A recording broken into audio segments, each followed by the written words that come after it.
Buenas noches, esto es Zona Franca, yo soy Daniel Pacheco. Las discusiones sobre la soberanía son siempre fascinantes y complejas.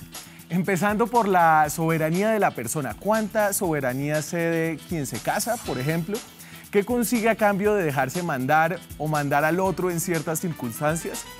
Y aquí solo un dato. Los estudios indican que los hombres casados viven más que los hombres solteros. Pero cuando las discusiones sobre soberanía superan el ámbito conyugal y se elevan al ámbito nacional, se hacen más complejas aún. Esto está pasando ahora mismo en España con la pugna con Cataluña, una provincia autónoma de España, en cuyo parlamento votaron hoy para independizarse. Votaron hoy proclamando su soberanía frente a España. Este grito independentista ha desatado la peor crisis en la democracia española moderna, la que surgió del 78, luego de la dictadura de Franco. Todo este proceso de búsqueda de soberanía catalana nos ha dado imágenes muy paradójicas. Esta, por ejemplo, de una democracia reprimiendo por la fuerza unas elecciones.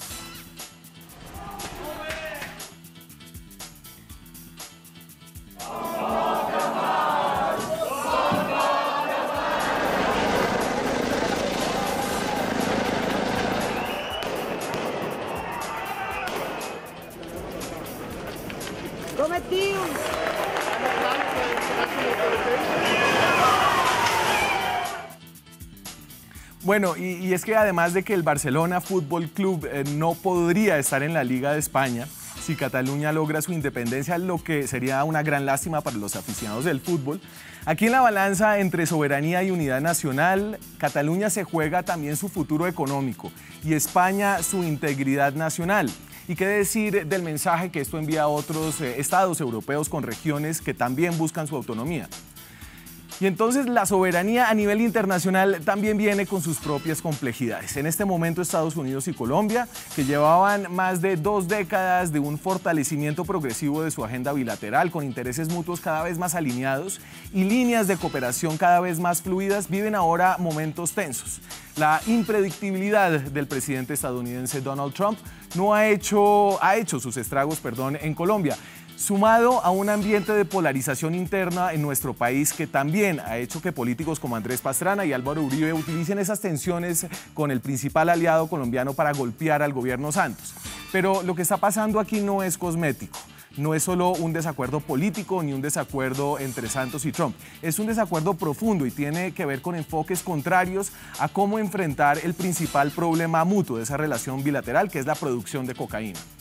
En un acto de soberanía, podría decirse, el gobierno colombiano suspendió las fumigaciones de cultivos de coca con glifosato, atendiendo a sus propios intereses internos. Los explícitos, la protección de la salud de los colombianos por una orden de la Corte Constitucional, luego de evidencia de que el glifosato podría producir cáncer, y los implícitos, la negociación con las FARC y el estrecho vínculo de este grupo antes ilegal con campesinos cocaleros.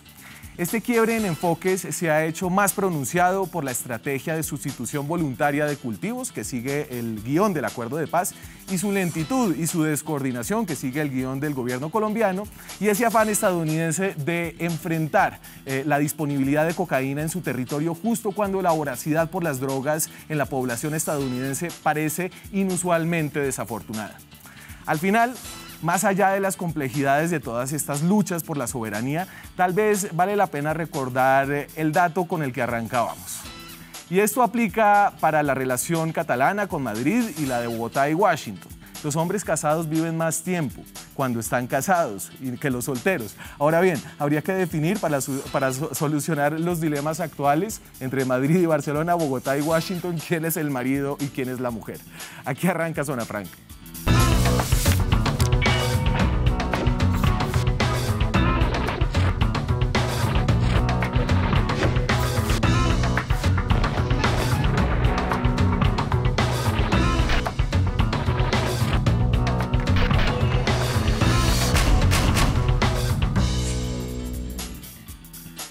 Y arrancamos este programa sobre soberanías varias, sobre la de Cataluña y España, sobre la de Bogotá y de Washington, la otra no me voy a meter ahí. Nos acompaña por primera vez en Zona Franca el profesor Rubén Sánchez, doctor en Economía de Paris 8, de la Universidad de París 8. Es profesor titular de Ciencia Política y Relaciones Internacionales en la Universidad del Rosario. Rubén, un placer tenerlo aquí en Zona Franca. Buenas noches, yo también, encantado de estar aquí con ustedes. Y no vamos a hablar de sus andanzas políticas. Preferiblemente no. Alfonso Cuéllar es actualmente director de HIK Strategies, una empresa que hace consultorías de comunicación y de estrategia política. Fue por mucho tiempo periodista de la revista Semana. También trabajó en la Embajada de Colombia en Washington como el ministro plenipotenciario en algún momento y es ahora mismo columnista de la revista Semana. ¿Qué tal, Alfonso? Buenas noches, Daniel, ¿cómo está? ¿Se inaugura, podemos decir algo de su inauguración? No, apenas estoy con mi columna semanal en semana.com. Perfecto, señor. Entonces arranco. Aquí el tema de España a mí me hace sentir un poco incómodo, no lo conozco del todo, pero voy aquí a depender de el amplio conocimiento de estos dos invitados. ¿Qué está pasando en España? Y arranco con estas imágenes del Parlamento catalán. Hoy votaron para declarar su independencia, como les decía al principio. El Parlament del nostre país, un Parlament legítim, un Parlament sorgit de les eleccions del 27 de setembre, ha fet un pas llargament esperat i llargament lluitat. La immensa majoria dels representants polítics legítimament escollits han culminat un mandat validat a les urnes. Y sigo con la respuesta a esta declaración de independencia del Parlamento catalán desde la cabeza del gobierno español, del señor Rajoy. Les informo que hoy he disuelto el Parlamento de Cataluña y que el próximo 21 de diciembre se celebrarán elecciones autonómicas en esa comunidad autónoma. Elecciones autonómicas el próximo 21 de diciembre. A ver, un poquito de contexto acá. ¿Cómo llegó esto a este punto? Yo entiendo que esto es un proceso largo. Un proceso muy largo, digamos, históricamente tiene un origen hace 1000 años más o menos. Ha tenido distintas expresiones. Digamos que la última que recuerdan con cierta rudeza los catalanes fue cuando los Borbones ascendieron al trono de España y se armó esa lucha entre catalanes y castellanos. Luego vino el régimen franquista que centralizó todo y posteriormente en la Constitución de 1978 se reconocen autonomías que no equivalen exactamente a un sistema federal. Un sistema autonómico no es un sistema federal, es decir, no hay un control total por parte de un cierto Estado.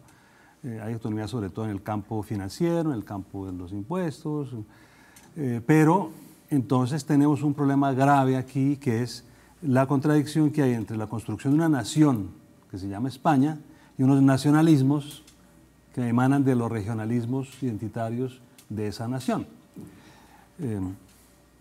Entonces me parece que lo que hacen los catalanes, ya es una toma de posición muy personal mía, lo que hacen los catalanes es un poco miope porque no están viendo la situación que sea en la Unión Europea, en un mundo global, en una nación que efectivamente ha estado siempre bajo, digamos, la égida de Castilla, de los castellanos, pero que tampoco ha desconocido otros regionalismos como los vascos, como los gallegos, como los andaluces, como los de Extremadura. El problema es que Cataluña produce entre el 20 y el 25% del Producto Interno Bruto español, es la región más rica, y como ocurre muchas veces, la mezquindad del ser humano no quiere compartir con aquellos que no tienen. El otro centro productivo es Madrid, que pesa más o menos lo mismo, y que en este enfrentamiento tendría más que ganar que la propia Cataluña en el campo económico. Y Alfonso, un poco es decir, nosotros creo que sentimos esto como algo cercano, obviamente es España, un país con el que tenemos unos lazos históricos evidentes, pero este intento de Cataluña genera nervios por todos lados, no solamente dentro de España. Sí, hay una preocupación de que el esfuerzo de Cataluña de querer buscar la independencia es que Europa, que ha logrado, hay que entender que Europa es un continente que solo conoció la guerra durante siglos y que después de la Segunda Guerra Mundial, a raíz de la cuestión, pudo lograr una unión de los países europeos y precisamente bajándole la importancia de los nacionalismos y logrando una cosa universal. El caso de España, España logró precisamente después de la dictadura un crecimiento increíble, una transformación gracias al tema de la democracia, pero también el hecho de que cada cual pudo aportar. Entonces, este juego que están buscando los de Cataluña, que es tratando de pescar, aprovechando que han visto que Escocia casi se puede ir, un poco me recuerda el caso de Quebec en Canadá, que también en los años 70 quiso, de Quebec siendo de habla francesa, quería separarse de la inglesa, quiso buscarlo ahí y fue un desastre, porque por un lado no lograron nunca la independencia, pero se fueron las empresas, generó una incertidumbre, no hubo una posibilidad. Y uno ve algo muy parecido en la cual una decisión de una minoría, pensando que por bien hay, que me parece que es un error muy estratégico de parte de Cataluña, y además lo que me llama la atención de la estrategia de Cataluña ha sido desde afuera. Han querido que la gente lograr a nivel de la comunidad internacional, y a excepción del presidente Nicolás Maduro, no han logrado que otros países acepten eso, porque nadie quiere que los países se vayan desbaratando. Hay mucha otra opción. Por ejemplo, está el tema de los kurdos. Los kurdos están en 5 naciones. El peligro de que si uno abre ahí, se crean otros países. Entonces, un poco hay una crisis tratando de aprovechar la crisis económica que se dio en esos años, pero honestamente creo que la decisión de España el gobierno español fue duro, pero yo creo que es la única solución, porque la otra opción es llegar solo, un poco volviendo a su similar principio, es mejor estar casados que solteros. Sí, ahora yo lo que digo es que los catalanes han calculado mal, porque el ejemplo que ellos ponen no es ni Quebec ni Escocia, es Kosovo. Entonces arguyen que se están violando sus derechos humanos, y las mismas autoridades de la Unión Europea han dicho: aquí no están violando los derechos humanos, ¿no? El gobierno de Madrid no viola los derechos humanos de los catalanes, por el contrario, creo que la autonomía que goza de más autonomía es Cataluña. Claro, y aquí de alguna forma se ponen en contraposición un poco principios, pilares de las democracias modernas, que son como los principios constitucionales y la democracia representativa. Y yo aquí voy a ilustrar esto con el famoso artículo 155 de la Constitución española, que todo el mundo nombra, y esto estaba escrito porque básicamente sabían que esto podía pasar. Entonces aquí básicamente dice: si una comunidad autónoma no cumpliere las obligaciones que la Constitución u otras leyes le impongan, o actuare de forma que atente gravemente al interés general de España, el gobierno, previo requerimiento al presidente de la comunidad autónoma, y en el caso de no ser atendida, con la aprobación por mayoría absoluta del Senado, podrá adoptar las medidas necesarias para obligar a aquella al cumplimiento forzoso de dichas obligaciones o para la protección del mencionado interés general. Esto por un lado, y entonces aquí solamente decir que ya el Senado español votó para aplicar este artículo, y por eso se pudieron convocar nuevas elecciones y se disolvió el Parlamento catalán. Pero por otro lado, esta es la votación en el Parlamento catalán, digamos el cabildo de esta comunidad autonómica. Esto es una gráfica del país de España, y entonces, como ustedes pueden ver, hay una mayoría, estrecha mayoría de 70 votos, la mayoría simple es de 68. Una cantidad de diputados no votaron, se apartaron de este proceso, lo que podría ser un argumento que dice que se minó de alguna forma el proceso de representatividad democrática. 10 votos en blanco, 2 votos en contra. Y entonces, Rubén, tal vez hábleme como de esas dos tensiones que hay entre la democracia que se quiere expresar a través de elecciones, a través de congresos autonómicos, y los acuerdos constitucionales que ya se tenían. Hay otra contradicción también que está en la base de todo esto, que es la relación entre legalidad y legitimidad. Madrid defiende la legalidad. Dice: nosotros somos un Estado de Derecho y hay que respetar la Constitución y las leyes. Pero todos sabemos que una ley no es efectiva si no se considera legítima. Por lo tanto, a lo que juegan los independentistas es decir: esa ley no nos conviene, no la aceptamos y queremos que se respete nuestra propia posición.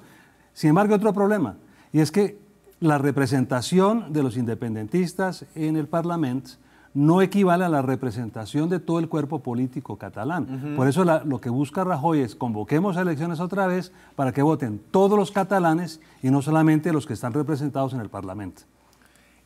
Pero al mismo tiempo, entonces, el gobierno español tiene un problema difícil, es qué tan severamente hacer cumplir las leyes a riesgo digamos, de socavar la legitimidad de su propia autoridad en Cataluña, ¿no? Va a meter a la cárcel a los 70 tipos que votaron por la independencia. No meter a los 70, meterá a Puigdemont y a Junqueras. A los 70 sería imposible. Es decir, va a meter a los promotores, a los que impulsaron el movimiento. Si se atreve, porque de pronto ni los mete a la cárcel, porque el otro problema es que aunque el artículo 155 figura en la Constitución, no está reglamentado. En una Constitución figuran principios, reglas generales, pero no el procedimiento.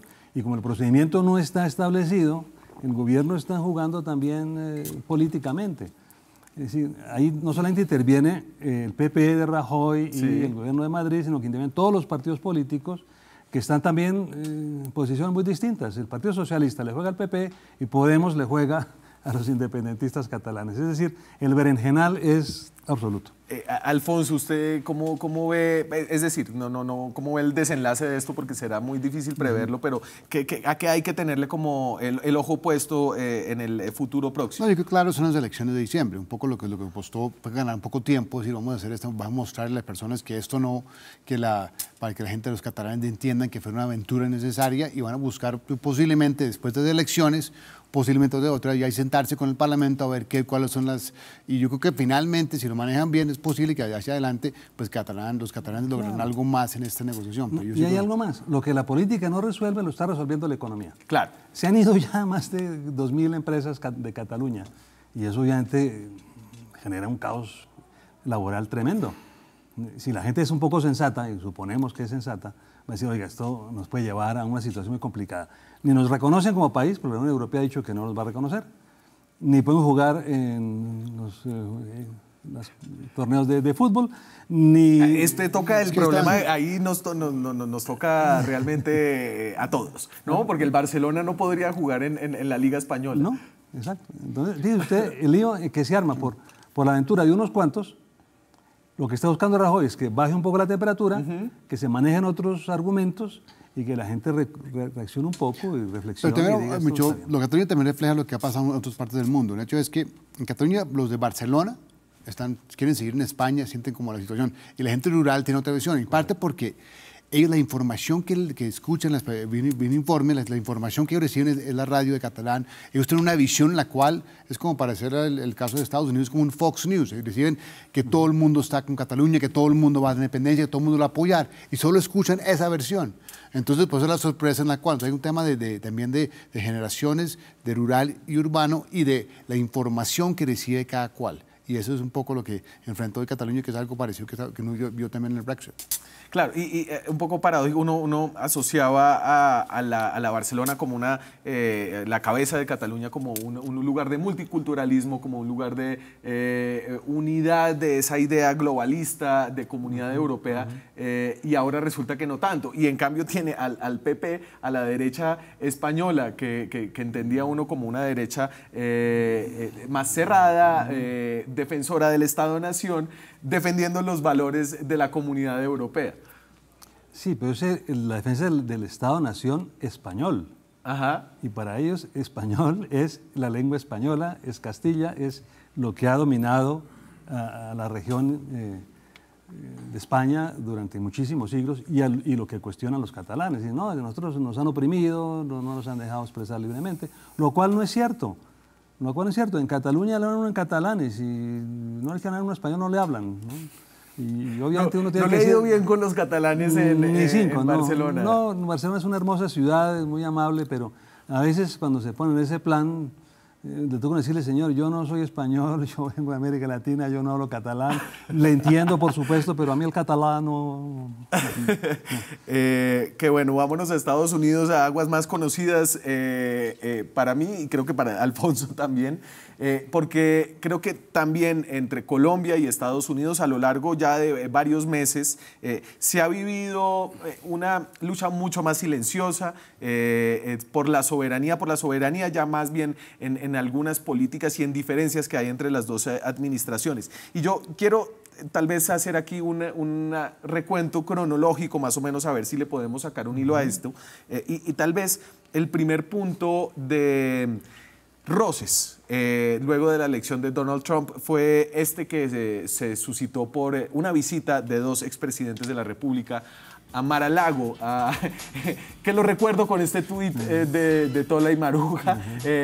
Entonces dice, el tuitero que hizo este vil montaje se entenderá con nuestro pool de abogados Lombana Granados de la Estrella, ténganse fino, ¿no? Entonces, Alfonso, recuérdenos un poquito, esto es, al principio, es más, ¿cuándo fue esto? Esto fue en abril. En abril, más o menos. Esto fue en abril, una reunión o un encuentro furtivo entre los dos expresidentes con el presidente Trump, y que los medios colombianos aprovecharon, le dieron mucho más importancia de lo que podía hacer. Fue una oportunidad mediática interesante del presidente Pastrana, que aprovechó, estuvo en el club, sabía que el presidente Trump iba a estar en un club, se hizo invitar, estuvieron ahí, lo saludaron. Trump, pues, si usted conoce o no siguió Trump, no se acordará mucho de la conversación, porque Trump es una persona, lo saludó y sacó un tweet, generó un impacto gravísimo, y todo el mundo se dijo, y el mensaje fue, se vio Trump primero con Pastrana y con Uribe. En realidad fue una reunión sacada no fue tan importante, no fue relevante, pero sí generó al siguiente hecho, que fue ya la visita del presidente Santos. Claro, y le digamos que le puso mucho misterio a la visita del presidente Santos. Me voy a comerciales. Cuando regresemos vamos a lo que fue esa visita, a las palabras mezcladas de Donald Trump, que a veces es difícil de entender, difícil de predecir, como podría decir la canciller colombiana. Ya regresamos.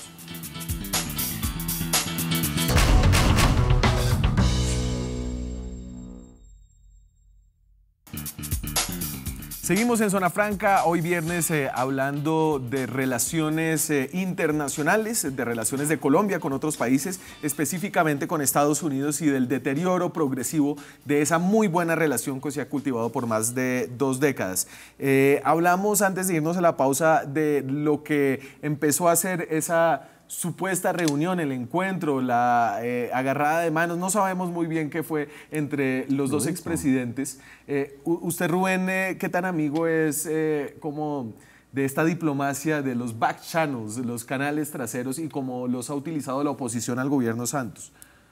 No soy muy amigo de esto, porque se presta a muchas tergiversaciones difícilmente controlables.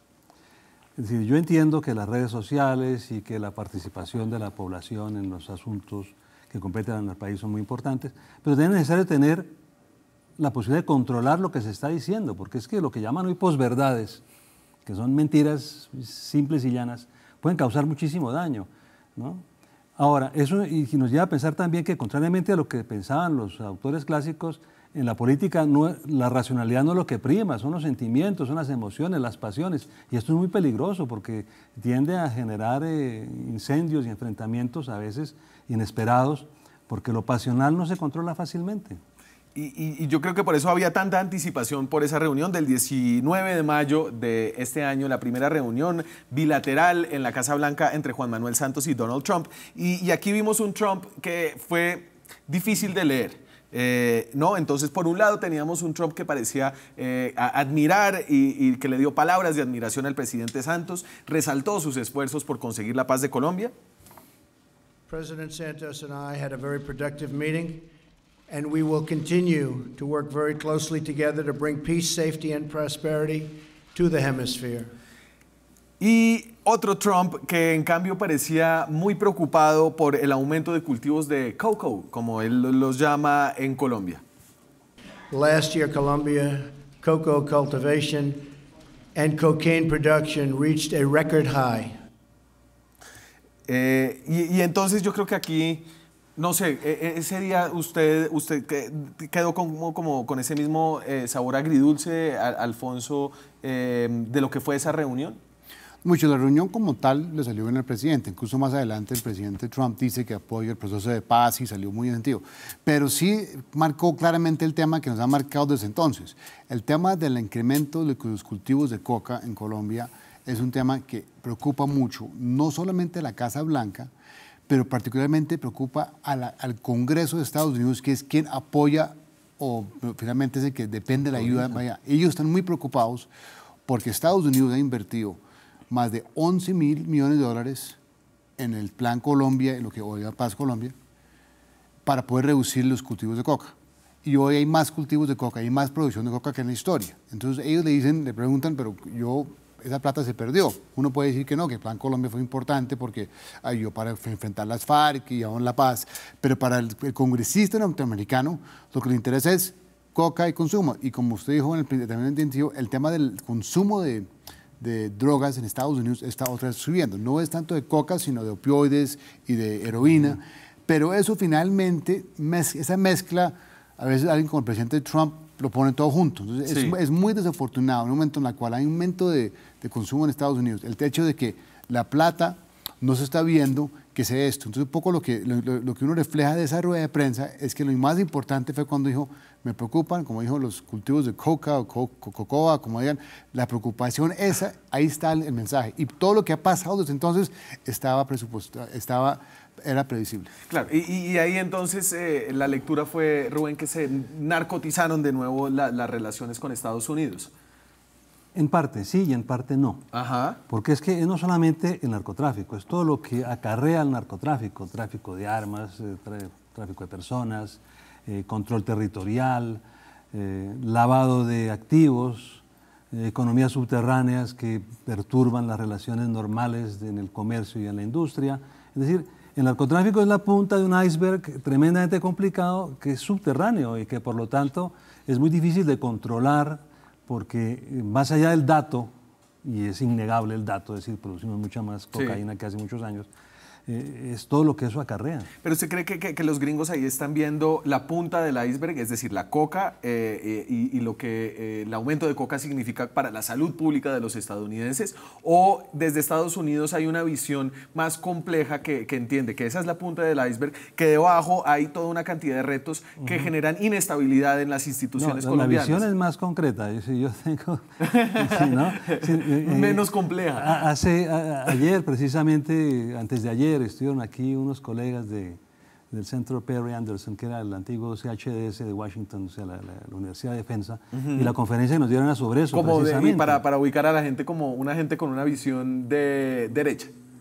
Sí, más o menos, sí. La seguridad en Estados Unidos es de derecha siempre. Pero la preocupación es esa, es decir, tenemos unos retos estratégicos muy importantes que la cocaína alimenta, porque al fin y al cabo el dinero es el nervio de la guerra, pero lo importante es que lo que está causando tanto conflicto.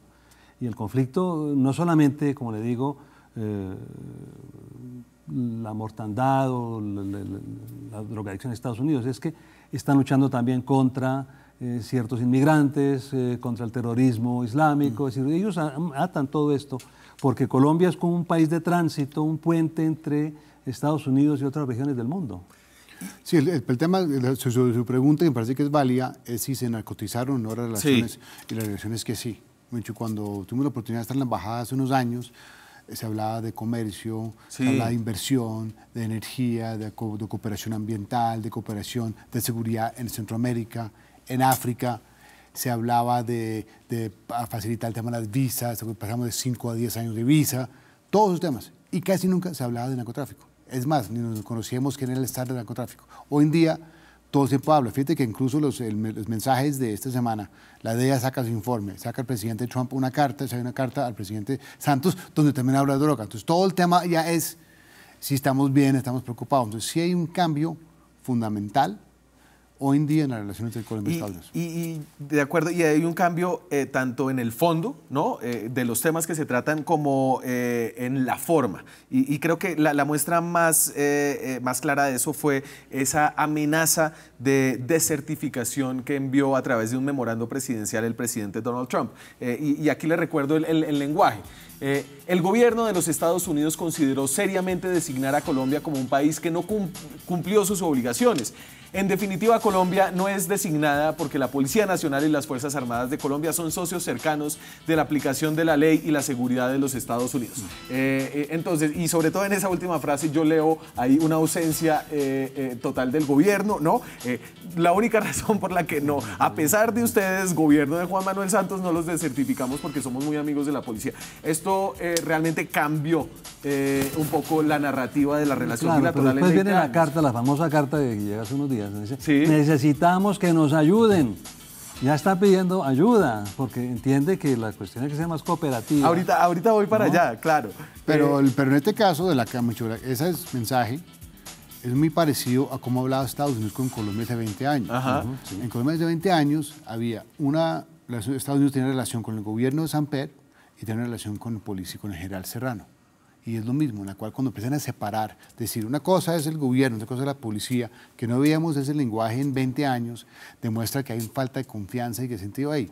Ahora, finalmente lo que la gente ha dicho, bueno, es una decisión de la Casa Blanca o alguien detrás. En realidad es un proceso en el cual el Departamento de Estado, el Departamento de Defensa, la DEA, están muy preocupados por el tema del narcotráfico colombiano. No solo por el tema de los cultivos, que es una preocupación que tienen grandes, sino el tema también del tema de la extradición, que es una angustia. Pero yo ahí le contraargumento, no sé si leyó la entrevista que le hizo Sergio Gómez hace poco al ex embajador William Brownfield, quien era el subsecretario de Asuntos contra el Narcotráfico en Estados Unidos, y Brownfield ya desde el retiro dice, yo estuve en desacuerdo con la Casa Blanca, con el lenguaje de esta desertificación, ¿no? Digamos que ahí hay unas fracturas dentro del mismo Estado estadounidense. El Brownfield, como buen diplomático, quiso ponerse un poquito más para atrás, pero yo que conozco al embajador Brownfield hace muchos años, y conociendo a Brownfield estaba muy preocupado. Ese el lenguaje mismo, pero de otro modo demostró de que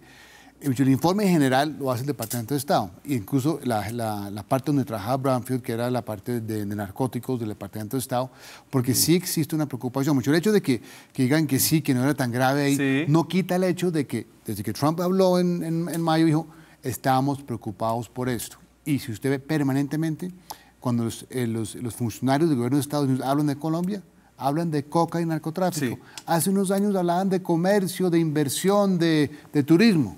Eso es lo grave que ha pasado. Y Rubén, yo quiero su comentario en esto porque la forma en la que respondió Bogotá a esa amenaza de desertificación a mí me llamó la atención. Y no sé si aquí hay una forma nueva de responder a estas presiones. Entonces Colombia en un largo comunicado, esto fue más o menos creo que 15 de septiembre, le dice, Colombia es sin lugar a dudas el país que más ha combatido de las drogas y más éxito ha tenido en este frente. Nadie tiene que amenazarnos para enfrentar ese desafío.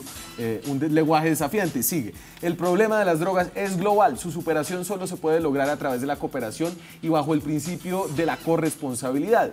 Y sigue, en materia de interdicción, por cada 44 toneladas de cocaína que se incautan en Colombia, en la frontera sur de los Estados Unidos decomisan 1 tonelada.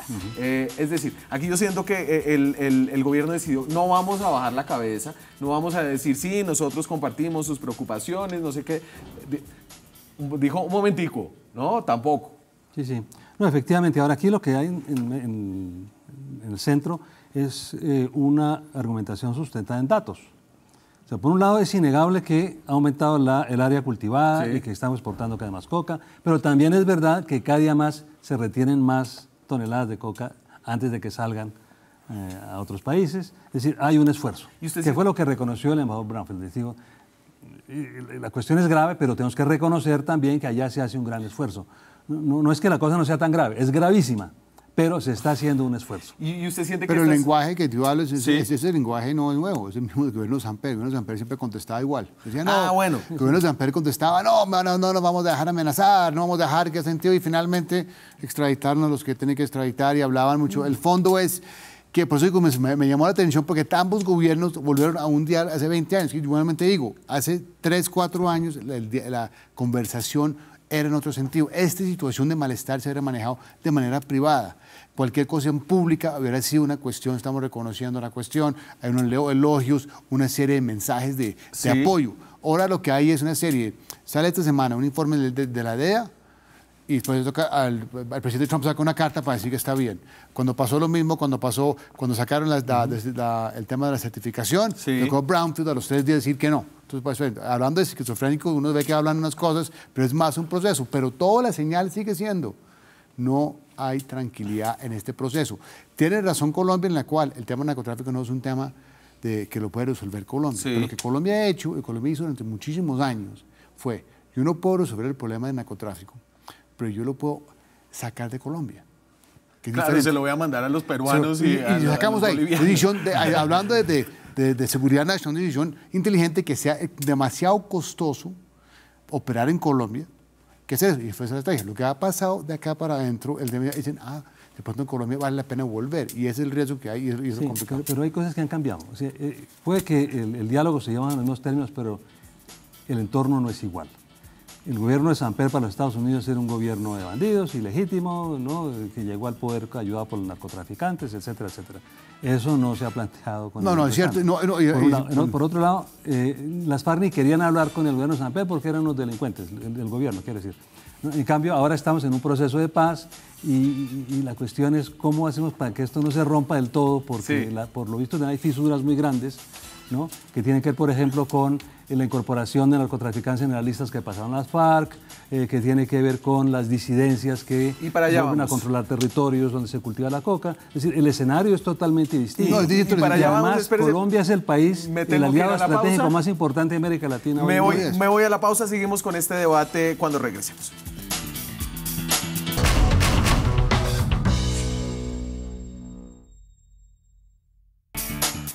Seguimos en Zona Franca hablando de relaciones bilaterales.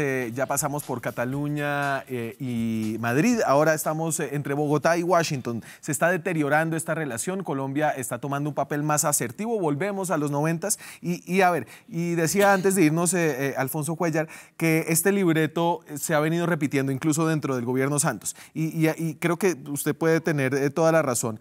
Salió esta semana un informe general de la DEA que se interpretó aquí en Bogotá como un sablazo al gobierno de Juan Manuel Santos, tal vez específicamente por este pedazo.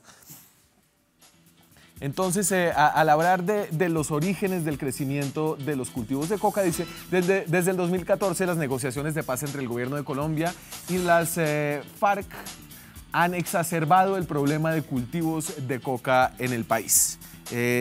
Y esto obviamente fue utilizado por la oposición al presidente Juan Manuel Santos para decir, ven, es el proceso de paz el que nos tiene inundados de coca y que Estados Unidos lo hubiera dicho. Yo no sé si esto está tal vez detrás de las palabras de la canciller, unas palabras muy raras acerca de Estados Unidos, de la persona que está encargada de llevar nuestras relaciones diplomáticas. Tenemos a María Ángela Holguín. Ya les digo lo que dijo y más bien les digo lo que dijo. Dijo, y lo voy a parafrasear aquí en este momento, dijo, Colombia enfrenta dos grandes incertidumbres. Por un lado tiene el problema de Venezuela y por el otro lado está Estados Unidos. Y eso de una canciller, es decir, uno puede estar de acuerdo con que Trump es impredecible, ¿no? Pero eso de una canciller, y parece repetirse entonces el guión que habíamos visto luego de la amenaza de certificación. Sí, yo creo que en el fondo me sorprendió la posición de la canciller, que realmente ella trata de cuidar mucho sus palabras y es muy responsable. Es que como usted mismo mostró, esto es un informe anual que hace la DEA. Entonces, esto no son sorpresas, no es un informe que se le ocurrió en esa... Son informes que salen, se publican en Estados Unidos por orden, por las leyes del Congreso. Los departamentos del DEA, la DEA, Defensa y el Estado tienen que hacer muchos informes al Congreso. Sí. Es uno de los informes. Y obviamente ese informe incluyó ese elemento en la cual... Y lo han dicho de manera permanente en la época del presidente Obama. El presidente Obama, cuando estaba ahí, planteaban la preocupación, el concepto de que el proceso de paz, las FARC habían aprovechado para incrementar los cultivos. Entonces, esa frase me pareció desafortunada porque en realidad está reaccionando a un documento escrito hace unas semanas que se publica porque hay que publicarlo y en vez de como tener. Y yo no creo que ese no muestra un tema, me sorprendió muchísimo. Claro, pero entonces yo quiero volver, Rubén, porque usted, digamos, de alguna forma estaba diciendo que Colombia ha asumido una posición más asertiva, que es un país que tiene más confianza en sí mismo. Este gobierno obviamente tiene una posición de mejor postura en la comunidad internacional que el que tenía Ernesto Samper en los 90s, y que aquí hay una ruptura de una Colombia más confiada de sí misma frente a Estados Unidos. No sé si más confiada, porque seguimos siendo tremendamente dependientes, es decir, estamos muy temerosas de no perder más bien su protección, pero mostrando que hay otras circunstancias. Parte del problema del informe de la DEA es que relaciona negociaciones de paz con cultivos de coca en una correlación muy estrecha. Y hay otros factores. La evaluación del peso que hace más rentable la producción de coca. Hay otros factores que están ligados a otro tipo de criminalidad que es más rentable que la misma coca, sí, como es la minería ilegal que está acabando con la biodiversidad del país. Si lo que está tratando es el gobierno de Estados Unidos, mira, la cosa no es tan sencilla, ¿no? Aquí estamos haciendo esfuerzos, pero es que esto se volvió tremendo. El gran dilema que tiene el gobierno es o echamos todo para atrás y seguimos echándonos bala, o hacemos un proceso de paz y vemos cómo estamos con el problema de Cataluña. Claro. Es decir, aquí tenemos muchas cosas que están en juego, ¿no? Y toca inventar sobre la marcha, porque el libreto no está plenamente diseñado. Yo tendría muchas críticas o digamos muchas inquietudes más bien a lo que está sucediendo. Por ejemplo, el tema de las disidencias de las FARC. ¿Son realmente disidentes? Hoy una noticia muy preocupada, no sé en qué va esa noticia de si el país es disidente o no, pero sí, noticias preocupantes alrededor del proceso de paz. Claro. Entonces, ¿qué debe primar? En la prioridad del gobierno, ¿qué sería más importante? ¿Tratar de asegurar el proceso de paz y tranquilizar a las FARC en un periodo preelectoral, sí, o responder a las demandas de los Estados Unidos, que también son razonables porque obedecen a hechos concretos que no se pueden ocultar? Estamos en un dilema, o el gobierno está en un dilema que es difícil de manejar si uno no está ya metido. Sí, pero yo creo que el dilema, algunos han visto el dilema así, que el dilema es en la cual o le hacemos caso a la presión de los Estados Unidos o sacamos adelante el proceso de paz. Yo tengo una visión de decir que el tema del narcotráfico siempre ha sido un tema colombiano. Mucho. El tema es que, por alguna razón, Colombia se convirtió en un centro de narcotráfico, en el cual, y el sistema lo tenemos que resolver nosotros, porque el narcotráfico genera violencia, corrupción, todos esos temas que hablaba Rubén antes, que sí generan muchas dificultades. Entonces, yo creo que hay que ver el problema así y ver cómo lo pueden atacar. El problema de lo que hablaban de las disidencias de las FARC es que sí llama mucho la atención que se firma la paz y a la semana las disidencias más narcotizadas se vuelven se había anticipado, ¿no? Pero entonces la preocupación que uno ve, porque además hay una frase, hay una declaración del embajador de Estados Unidos en la misma entrevista, en la cual es muy claro, en la cual, y he confirmado con otras fuentes, las FARC no han colaborado nada. Exacto. No han colaborado a decir, mire, sabes que un día, es como si el tema no fuera con ellos, ni para capturar a las disidencias en ese sentido. Entonces, eso al caso le genera mucha inquietud o mucha desconfianza, sí, de que las FARC en realidad parecerían quieren hacer la paz, pero quieren por otro lado tener sus cosas. Y ese tema,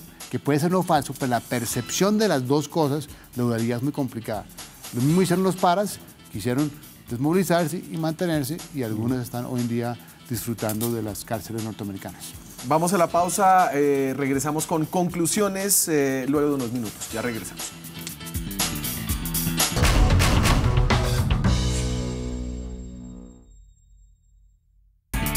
Seguimos en Zona Franca hablando de la relación bilateral entre Colombia y Estados Unidos. Y a propósito de eso le preguntamos a la gente, yo sé que las relaciones internacionales se demoran en llegar como a la persona del común, pero a ver qué dicen de cómo se ha portado Donald Trump con Juan Manuel Santos y de cuál es su percepción acerca de este nuevo presidente de Estados Unidos.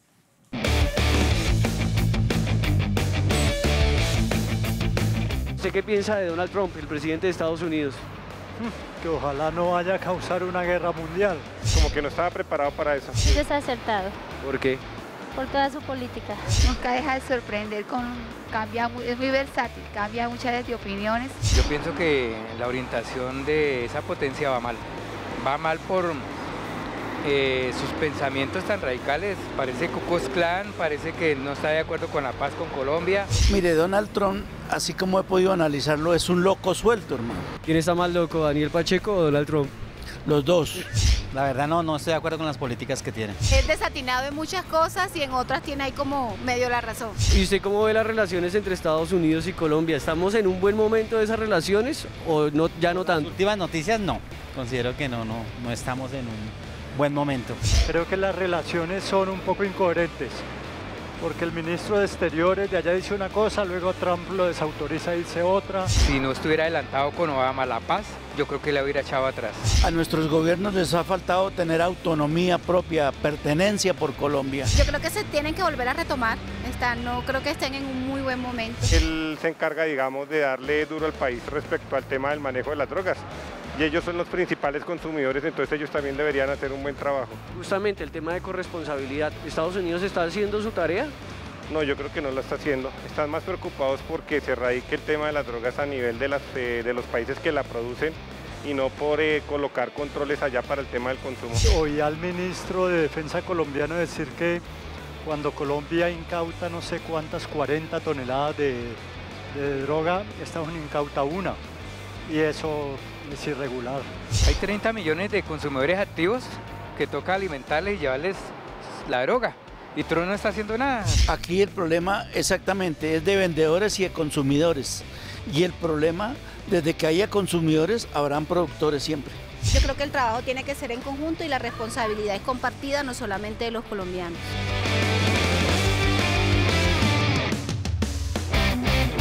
Doctor Sánchez, ¿lo sorprende la sabiduría popular? No, porque es lo que piensa la mayoría de la gente, pero yo pienso que no se ha captado toda la gravedad del problema, porque lo estamos situando entre Estados Unidos y Colombia. ¿Y qué pasa con México? ¿Qué pasa con el cartel de Sinaloa? ¿Qué pasa con el contrabando financiado por el cartel de Sinaloa que se encuentra en San Victorino? Es decir, que el problema es muchísimo más grande que la producción de unas maticas de coca que salen en lanchas o en submarinos, ¿no? Es toda la perversión de una economía formal con unos carteles impresionantemente poderosos que hay que poner, o sea, que hay que controlarlos, porque es que el problema de Estados Unidos con México también se ha narcotizado, y la relación de Colombia con los carteles mexicanos es cada día más estrecha, ¿no? Con una sofisticación por parte de narcotraficantes que asombra. Yo entré hace poco que tenían unos submarinos prácticamente indetectables, ¿no? Que tienen muy preocupados al Comando Sur porque no saben todavía cuál es la magnitud del problema. Y en ese sentido se entiende que los Estados Unidos estén muy preocupados y que presionen y que insistan, así reconozcan los esfuerzos que por otro lado estamos haciendo. Claro, y tal vez esa corresponsabilidad y codependencia de Estados Unidos y Colombia vuelve a lucir en esta carta que envió supuestamente porque esta carta el único que la ha mostrado es el gobierno colombiano. No creo que serían tan obtusos como para inventarse una carta de Trump, pero bueno, que han utilizado el gobierno colombiano, ha utilizado los medios de comunicación para decir que esto es un gran espaldarazo de Donald Trump. Y les leo estos dos apartes. Expresé estas preocupaciones a propósito de la amenaza de desertificación porque le prometí al pueblo de los Estados Unidos que impediremos que las drogas traspasaran nuestras fronteras y necesito su ayuda para disminuir la producción y el tráfico de drogas en Colombia. Estados Unidos está listo para apoyarlo, señor presidente Santos, en sus esfuerzos antinarcóticos. Simultáneamente estoy trabajando diligentemente para combatir el consumo internamente. Alfonso. Lo mismo escéptico obviamente sí hubo una carta del presidente Trump, sí existe. Un día con un gobierno no se puede dar el lujo de presentar una carta a un presidente que no es la carta del presidente. Es la carta. No es una demostración de Estados Unidos mostrando algo de sensibilidad de que sus mensajes han generado un impacto negativo en la opinión pública colombiana, han llevado a la gente a pensar que Estados Unidos no es un aliado y no se quiere perder estos 20 años de trabajar juntos. Pero repito, durante muchos años las cartas de que venían de allá eran cartas de felicitación, buscaban para ver, cooperaban a Colombia para entrar a la OECD. Y las pullas por debajo. Y las pullas, en las declaraciones, en todo el día la gente hablaba, y es más, una de las cosas que era tan positivo del tema de lucha contra el tráfico de Colombia es que haber avanzado tanto, es que casi ya la dependencia de Estados Unidos se iba reduciendo, éramos cada vez más independientes de nuestro accionar. Lo que me preocupa de esto es que otra vez volvemos a una situación de contestar. Muchas gracias a ambos, creo que fue un debate interesante y nutrido. Muchas gracias, Rubén, por haber estado aquí en el programa por primera vez. Mucho gusto tenerlo aquí, lo voy a leer el domingo, Alfonso, y ustedes nos vemos este fin de semana con nuestro especial de lo mejor de la semana en Zona Franca. Nos vemos hasta entonces, chao.